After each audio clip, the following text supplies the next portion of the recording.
ಕೆಲವು ಇಂಟ್ರೆಸ್ಟೆಡ್ ಇರುವಂಥ ಜನಗಳು ಅದನ್ನು ಓದಿ ತಿಳ್ಕೊಳ್ಳುವಂಥ ಒಂದು ಹವ್ಯಾಸ ಇದೆ. ನಮ್ಮ ಕರಿಕ್ಯುಲಮ್ದಲ್ಲಿ ಏನಿದೆ, ಇಂಗ್ಲೀಷು, ಮ್ಯಾಥ್ಸು, ಹಿಸ್ಟ್ರಿ, ಹೌದಾ? ಅದೇ ನಾವು ಕಲ್ತಿದ್ದು, ನೀವು ಕಲ್ತಿದ್ದು, ನಮ್ಮ ಮಕ್ಕಳು ಕಲಿತಾ ಇರೋದು ಸೇಮೇ ಇದೆ, ಚೇಂಜಸ್ ಏನಾಗಿಲ್ಲ. ಬಟ್ ಕಾನೂನಿನ ಅರಿವು ಭಾಳ ಇಂಪಾರ್ಟೆಂಟ್ ಇದೆ.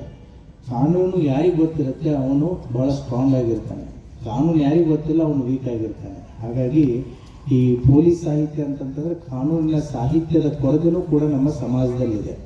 ಸೊ ಅದನ್ನು ಪತ್ರಿಕೆಗಳ ಮುಖಾಂತರ, ದಿನಪತ್ರಿಕೆಗಳಾಗಿರ್ಬೋದು ಅಥವಾ 15 ಡೇಸಿಗೆ ಬರೋದಾಗಿರ್ಬೋದು, ಮಂತ್ಲಿ ಬರೋದಾಗಿರ್ಬೋದು.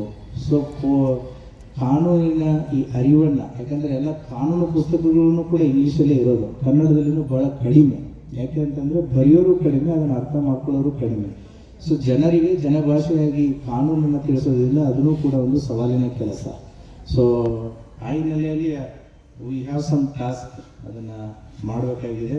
ಈ ಹಿನ್ನೆಲೆಯಲ್ಲಿ ಇವತ್ತು ಏನು ಎಲ್ಗಾರ್ ಅವರ ಈ ನನ್ನೊಳಗಿನ ನಾನು ನೀನು, ಮೈ ಮೀ ಈಸ್ ತಿ, ಒಂದು ರೀತಿ ಇತಿಹಾಸನೂ ಇದೆ, ಕೊರತೆನೂ ಇದೆ. ಆ ಕೊರತೆ ಇರುವಂಥ ಒಂದು ಪ್ರಯತ್ನವನ್ನು ಎಲ್ಗಾರ್ ಅವರು ಮಾಡಿದ್ದಾರೆ.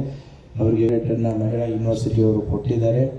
ಅವರಿಗೆ ಮತ್ತು ಅವರ ಕುಟುಂಬದವರಿಗೆ ಹೃತ್ಪೂರ್ವಕವಾದಂತಹ ಅಭಿನಂದನೆಗಳನ್ನು ಸಲ್ಲಿಸಲಿಕ್ಕೆ ಅವರ ಕಾರ್ಯ ಮುಂದುವರಿಲಿ ಅಂತಂತೇಳಿ ಆಶಿಸ್ತಾ ನನ್ನ 2 ಮಾತುಗಳನ್ನು ಮುಗಿಸ್ತೇನೆ. Thank you.